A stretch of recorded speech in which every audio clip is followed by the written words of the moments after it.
dafo ko doko ciiden tilela mogo fatuto ko akacha kelimati shahada be nogoyoma me sisa dogoyara sababu jumamba to ni bafo min ye kelimatu shahada ika kuma labanka kayo ye ala yere de kaddeme ala ki garjage e yere jolen ko fe suni tile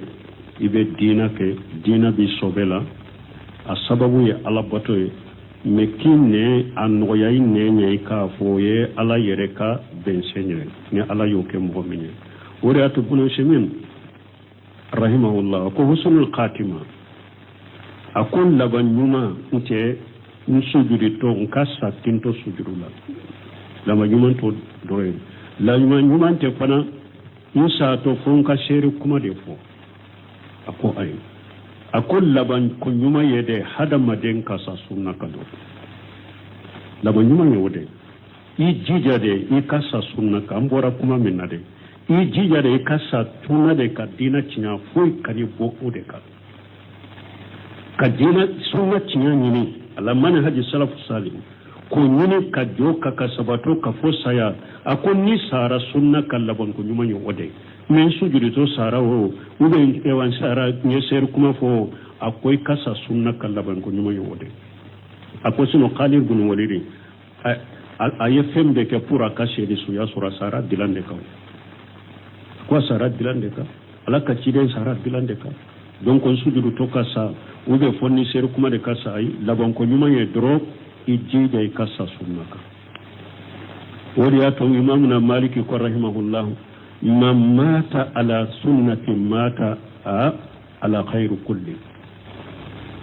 akoni mo mi sara sunnaka isara khairabeka ahmad ibn hanbali fanako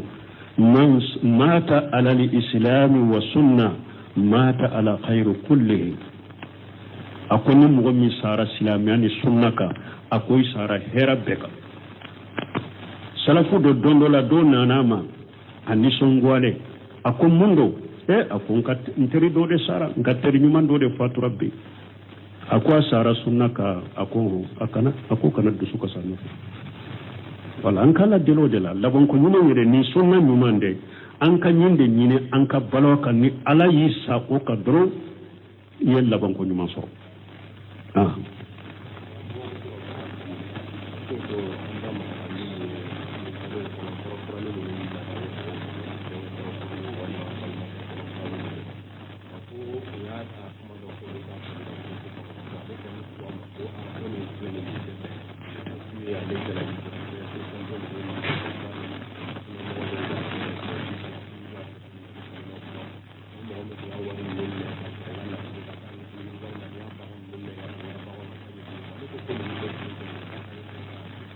ko do ko an ko benga fural ilmu non be ken ni kalo tileta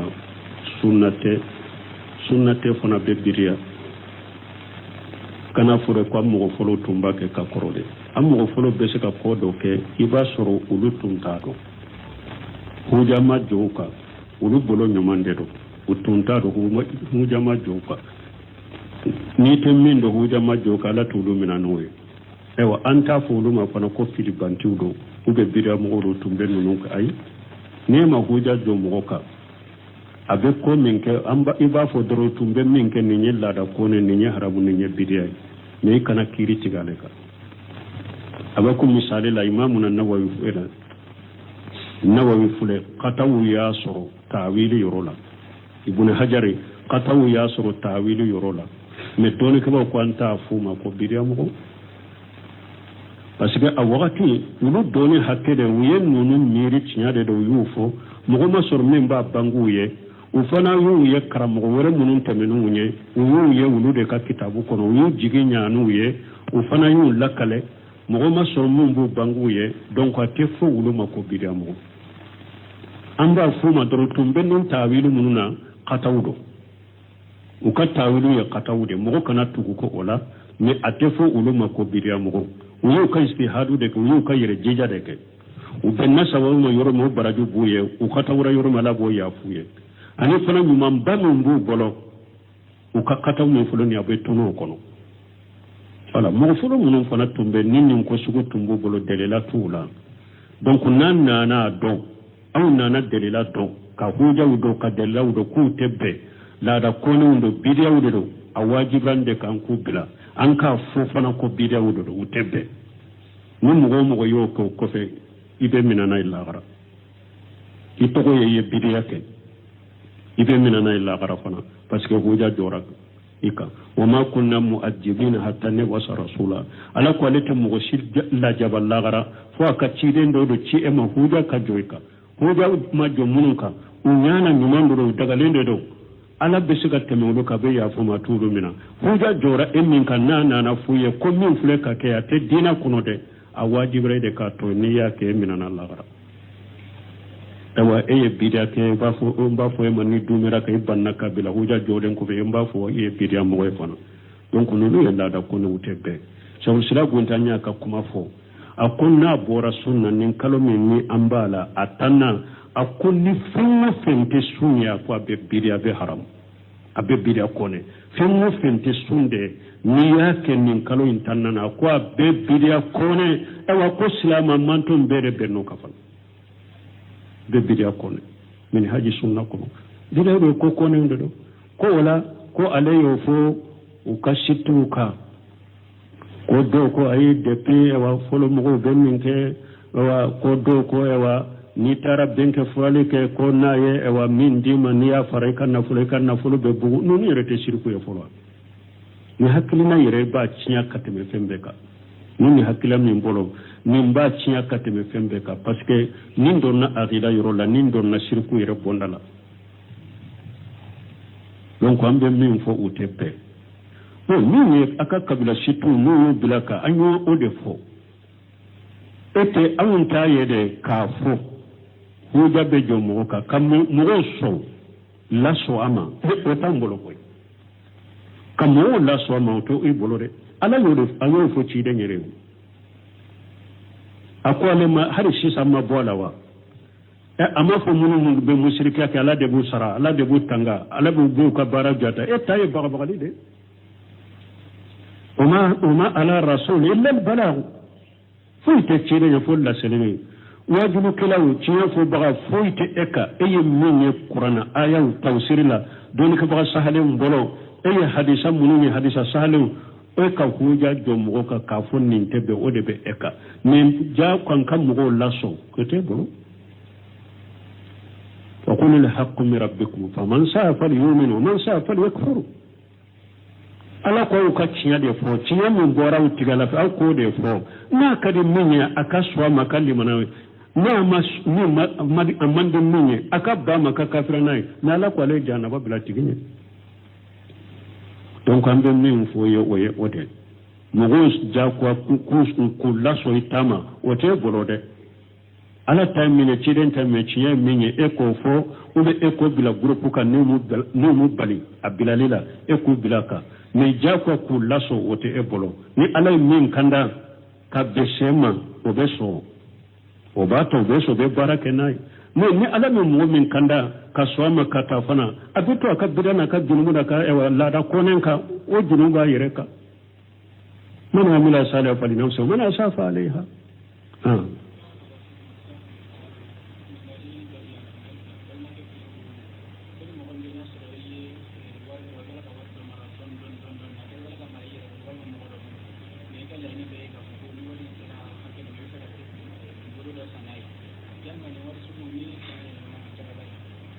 odo ko alaye mori abake ka doni nyine ka marana ye don min soro abam raba fara donc nay min soro ba fara ka puruna da fara veterensa ko jakka balawa ibake ka wori min mara anya fo jate mina ika wori je fere la nyine ka wori je garamu kame durunu bi kononto ni duru wori hakke mi shefa hakke min bo soro na ya sori ka wori lassa gudembo bo jakka bika doni kiba ko wori koni marala ni haklina nya mara mbake ka faranyon ka purun ka furude kena yewa nya mara mbake ka dodo e sana yewa nya mara mbake ewa ka terendo re sana yewa ni san koni yere manala yen ni sabe bo jakka wajibri kai ka jakka bo do ba fo ko ni ne ya jakka bo ben nagasi mba fa ka se monta ma ate shoma ni ye jakka to ala wota suma ka jugu katema ka bo a jakka bo bali de ni jakka ta ke ka bo ala de o ka jugu kateme e ka jakka bo ala parce que ni jakka bala doro abe komi tasuma faralende fule kan na worika ala kan kisala kan tanga hada madon ka bagalu ya ubila anya fo drume binani drume kele ni bakil yani shaytanet ni ala nya serenya paliyate ni mbodi be hada madon de bu chogodi binani be epolo drume kele mboy ka di balima fantama amba fo yere jakka bo bali i togo de ye bagilu i togo de ala nya serenya bali i togo de hasidi parce que be drome kele mun bo ka di balima made o de fule ka bonya enya koro ka chaya enya koro bina ni min bi bolo i joro la balaw be nimbo ala kan kisala kan tanga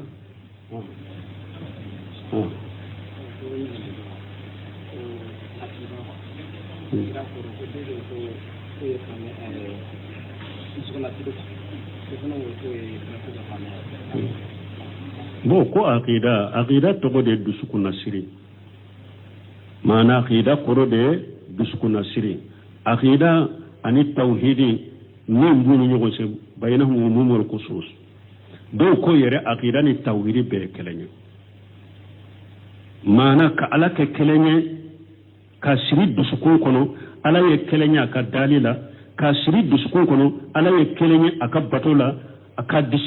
siri dusukun kono ala ye kelenye aka togola ana ka mankutu min de togo ko aqida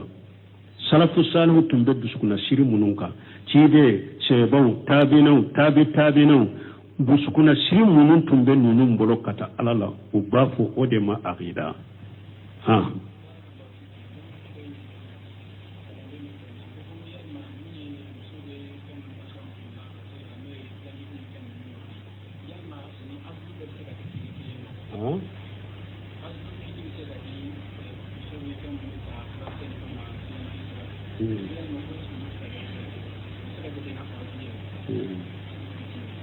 bon comme muso minnu bɛ furaw ta pilani ko puru kana den sɔrɔ ko ani ajilu bɛ se ka kɛ ni kiiri kɛrɛn ye wa ajilu kɔrɔ ye mun ye a b'a hakɛ to mɔgɔ min n'a y'a muso kafoɲɔgɔnya ni lawaji bɛ ka bɔ a bɛ lawaji bɔ kɛnɛma kana bɔ muso denso kɔnɔ n'a bɛ kɛ den ye k'u ye kiiri kɛrɛn ye wa u bɛɛ ye kiiri kɛrɛn ye n'a y'a sɔrɔ ajilu sababu tɛ darura tɛ a bɛɛ kiiri kɛrɛn ye a bɛɛ ye de ka sira den sɔrɔ ɲɛ k'i jigi juguya ni ala ye k'a sɔrɔ ajilu filɛ tuma min ye ciden ɲininka la ko ni hari n'a y'a kɛ ni ala y'a latigɛ ko min bɛ kɛ den ye e seko t'a la u bɛ polokoto ka tila e la a bɛ taa kɛ den ye donc a bɛɛ ye den sɔrɔ sira ni sababu de ni mɔgɔ min ye kilennɛki kɛ pour kana den sɔrɔ den caya sirani kosɔn ou bien den dépassé sirani kosɔn a ye ni ajilu kɛ pour kana den sɔrɔ den cayali sirani kosɔn ou bien den musaka sirani kosɔn a bɛɛ de kiiri kelen ye a tɛ bɛn silamɛya sariya la et puis a y'a jigi juguya ni ala ye donc n'a darura nana i bɛ ajilu kɛ ni darura bɛ muso min na bɛ se ka ajilu kɛ ni darura bɛ muso min na n'a darura nana i ye ajilu kɛ o de kama e sɔnna muso sɔnna baasi t'a la ni pilade kene darura nana dɔgɔtɔrɔ ɲumanw y'a naati silamɛya sariya y'a ladaga ka kɛ ni kun min ye n'a kɛra ni o ye jurugu tɛ aw la mais ni mɔgɔ o mɔgɔ y'a kɛ de cayali sirani kosɔn ou bien musaka sirani kosɔn i ye ajilu kɛ sa o i ye planiki de kɛ sa o a bɛɛ i donna aya kɔnɔ wala taqtulu awladakum khashyata imlaqi nahnu narjuhum wa iyyakum aya wrela wala taqtulu awladakum khashyata imlaqi nahnu narjuhukum wa iyyahum aya dola nahnu narjuhum wa iyyakum aya dola ala ko akana dawn faga fantanya kama ka fo ne fantande ni ne tora ka den caman sɔrɔ ne fantande nte sukuro ala ko kani den faga o kama de ne de be don fagali ewa don fagali be ewa ayam min kono ewa fantanya kama wala taqtulu awladakum min imlaqi nahnu narjuqukum wa iyyahu o yoro ala ya damina fa war garjagere parce que fantanya bula akwa kana don faga ko fantanya bilade ni ala debe garjage ani de ni ala debe ni dembe garjage yoro dola akwa wala taqtulu awladakum khashyata imlaqi akwa kana don faga fantanya sirani kamade nahnu narjuquhum wa iyyakum o yoro ala ay garjagere damina ni dawnya akana don faga fantanya sirani kamade ni ala debe don garjage ani awyere don yere garjage ti yere bolo den garjage ti bolo den wo de bena na ka garjage de bena donc hadama den kana ajiru ke ko e wadde soro sirani kama wo hadama den kana plane ko fana ke den soro sirani kama nonu ne kafiru ka haklina don tibagu ka haklina kafiru ka tana de ni u yere ni misara la fana yere ni misara la dorare watani ko ule ero watani ko har odo Muhammadu Abdullahi Muhammadu Lamin tafsir kilado Madina misiri kono adwan bayani tigi o denkede do tafsir kila ngana do Madina misiri kono ako kafiru ba fo awnde ye silamaw de kwankan yere dogoya kwankana chaya ako ulu yere fe sisa nim musommi ye den soro in wolola ye den soro ube ero watani duru de takadima puri kado ka ewa kam muso la so puru be ube kono ta chogo me ka don soro ay ako sini jama fule mu hera be sini ka ala ta ko fe sini jama fule mu na mu go tese ka ewa sini kelele ngania atese ka jigi kono yere ko beta sini kele parce que ba so re ka fini tigu yere fini tigu yere dama kacha e ka jamana e be se ulula o ka fini tigu doro kacha e ka jamana dembe ye faade be la ko be tawlu kelea bara ala be waji kuriji kuntum khalila fakasarakum ala yusaibu mugu ayin min kuma akwa yemiri tunan au tumun mugu fitinu de ala ya uchaya chaya li nema de munati babu kafiru tato silamu ka chaya abdullah bin ramin ko akko parce que musulman nan chayara kalam bagaw be bonna kelekelaw be bonna chefaru be bonna hakili maw be bonna nafulu tubu be bonna ambe shanyere koro utenni ndefe eka hera bi demine wodwa alakan kisala kantanga silamu nunu ye kafir hakili na wude ayu bila kafiru yere ni misalem be nunu nabi ha subhanakallahumma wa bihamdika ashhadu an la ilaha illa anta astaghfiruka wa atubu ilaik ko husnul khatima laban ko nyuma asababu ye jumaye ni mugo be safuru ka kalimatu shahada fo ko do ko ciden tilela mugo fatuto ko akacha kalimatu shahada be no yoma me sisa do yara sababu jumamba to ni ba fo ni kalimatu shahada ika kuma labanka kayo waye ala yere de kaddeme ala ki garjage e yere jolen ko fe suni tile ibe dina bi sobela a sababu ye ala bato ye mekine anoya inenye ka foye ala yere ka bensenye ni ala yoke mu'mine wori atubunu shimin rahimahullah ko husnul khatima akon laban nyuma nte nsujudi to nkasa tinto sujurula lama nyuma to doye la nyuma te fana musa to fonka sheri kuma defo ako ay akon laban ko nyuma yede hada maden kasa sunna kado